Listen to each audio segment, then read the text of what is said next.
রাধারানীর রূপ আসলে কেমন? শ্রীরাধা নিজেই হলেন সর্বেশ্বরী। মানবজাতি কখনোই এতটা যোগ্য হতে পারবে না যতটা সৌন্দর্যের কথা বলতে পারে। আজও যদি কেউ রাধাকে শ্রীকৃষ্ণের সঙ্গে নিধিবনে দেখে নেয়, তবে তার এমন অবস্থা হয় যে কাউকে সে কিছু বলতেই পারে না যে সে কী দেখেছে, বা তার মৃত্যুও হয়ে যেতে পারে, কারণ ওনার সৌন্দর্য মানবচক্ষুর গ্রহণ করার ক্ষমতার ঊর্ধ্বে।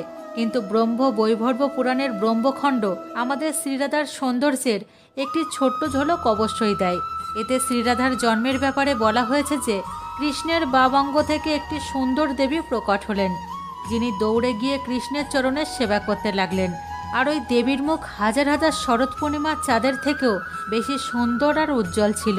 আর ওনার চোখ অত্যন্ত বড় আর নীল রঙের ছিল, গায়ের রং গলে যাওয়া সোনার মতন ছিল। এই কারণে আজও রাধারানীকে গৌরাঙ্গী বলা হয়, অর্থাৎ যার গায়ের রং তপ্ত সোনার।